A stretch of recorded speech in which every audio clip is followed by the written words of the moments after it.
இன்றைக்கி ரொம்ப சூப்பரான கார்ன் கேப்சிகம் பன்னீர் மசாலா எப்படி செய்கிறதுன்னு பார்க்கலாம். இது சப்பாத்திக்கு நல்ல அருமையான ஒரு சைட் டிஷ். வாங்க அதை எப்படி செய்கிறதுன்னு இன்றைக்கி வீடியோவில் பார்க்கலாம். வீடியோக்குள்ளே போகிறதுக்கு முன்னாடி இது வரைக்கும் நம்ம சேனலை சப்ஸ்கிரைப் பண்ணலைன்னா சப்ஸ்கிரைப் பண்ணிக்கோங்க. Welcome to Anu creations.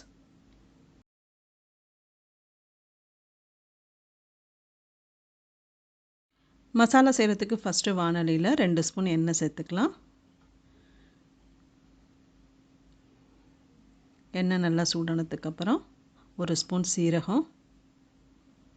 சீரகம் நல்லா பொரியட்டும்.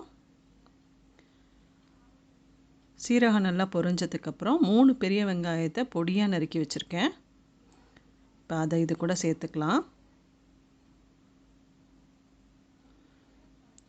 வெங்காயத்தை கொஞ்சம் ப்ரௌனாக வர வரைக்கும் வதக்கிக்கணும். அது கொஞ்சம் டைம் எடுக்கும். கொஞ்சம் மீடியம் ஹீட்டில் வச்சு நல்லா வதக்கி விட்டுக்கிட்டே இருக்கணும். இப்போ வெங்காயம் நல்லா வதங்கிடுச்சு. இதை மாதிரி இருந்தால் போதும், ரொம்ப ப்ரௌனாக ஆக வேண்டியதில்லை. இப்போ இது கூட இஞ்சி பூண்டு பேஸ்ட்டு சேர்த்துக்கலாம். இஞ்சி பூண்டோட பச்சை வாசனை போகிற வரைக்கும் கொஞ்சம் நேரம் வதக்கிப்போம்.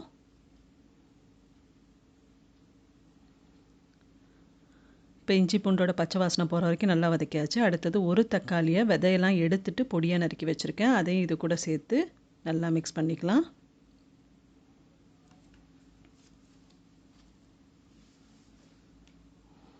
அடுத்தது ஒரு தக்காளியை விழுதாக அரைச்சி வச்சுருக்கேன்.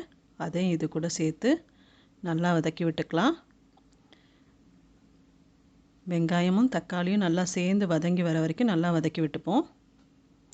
இப்போ நல்லா வதக்கியாச்சு. அடுத்தது மசாலாலாம் ஒன்று ஒன்றா சேர்த்துக்கலாம். ஃபஸ்ட்டு மஞ்சள் தூள், அடுத்தது மிளகாய் தனியாக 2 சேர்த்து அரைச்ச தூள், இது காரத்துக்கு தகுந்த அளவுக்கு சேர்த்துக்கலாம். 1 ஸ்பூன் கரம் மசாலா, உப்பு தேவையான அளவு,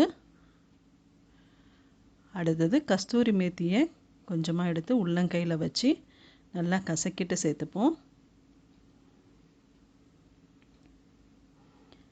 இப்போ இது எல்லாத்தையும் நல்லா வதக்கி விட்டுக்கலாம். வெங்காயம் தக்காளி மசாலா எல்லாம் சேர்ந்து நல்லா வேகிற வரைக்கும் நல்லா வதக்கி விட்டுக்கணும். இப்போ நல்லா வதக்கியாச்சு. ரொம்ப திக்காக இருக்குது, அதனால் நான் இப்போ கொஞ்சம் தண்ணி சேர்த்துக்கிறேன். இப்போ தண்ணி சேர்த்து நல்லா வதக்கி விட்டு வேக விட்டுக்கலாம்.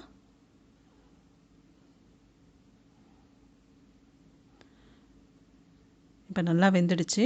அடுத்தது வேக வச்ச கானை சேர்த்துப்போம். கானை சேர்த்து நல்லா மிக்ஸ் பண்ணி விடுவோம்.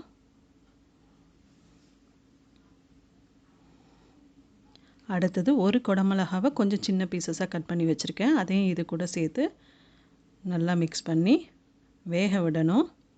இப்போ காணும் குடமிளகாவும் கொஞ்சம் நேரம் வேகணும். வேணால் கொஞ்சம் தண்ணி சேர்த்து வேக விட்டுக்கலாம்.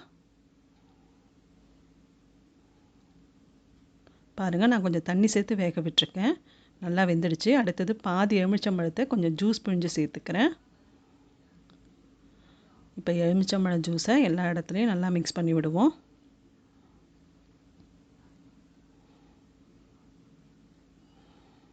நல்லா மிக்ஸ் பண்ணியாச்சு. இப்போ காணும் குடமிளகாவும் நல்லா வெந்ததுக்கப்புறம் கடைசியாக பன்னீர் பீசஸை சேர்த்துக்கணும். இப்போ இதையும் சேர்த்து நல்லா மிக்ஸ் பண்ணிக்கலாம்.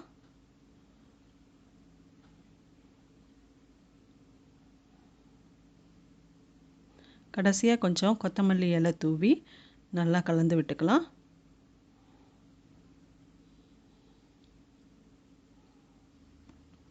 இப்போ கொத்தமல்லி இலை தூவியாச்சு. நல்லா மிக்ஸ் பண்ணி விடுவோம்.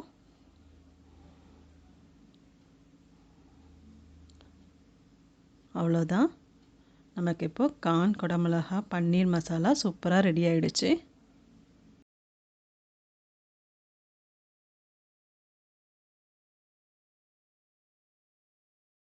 பாருங்கள், கார்ன் கேப்சிகம் பன்னீர் மசாலா சூப்பராக ரெடி ஆகிடுச்சு.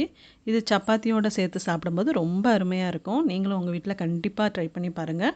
எப்படி வந்ததுன்னு மறக்காமல் கமெண்ட் பண்ணுங்கள். அதுக்கு முன்னாடி லைக் பண்ணுங்கள். இந்த வீடியோ உங்கள் ஃப்ரெண்ட்ஸ் அண்ட் ரிலேட்டிவ்ஸ்க்கு ஷேர் பண்ணுங்கள். இதே மாதிரி இன்ட்ரெஸ்டிங்கான நிறைய ரெசிபிஸ் பார்க்கறதுக்கு நம்ம சேனலை உடனே சப்ஸ்கிரைப் பண்ணிக்கோங்க. தேங்க்ஸ் ஃபார் வாட்சிங்.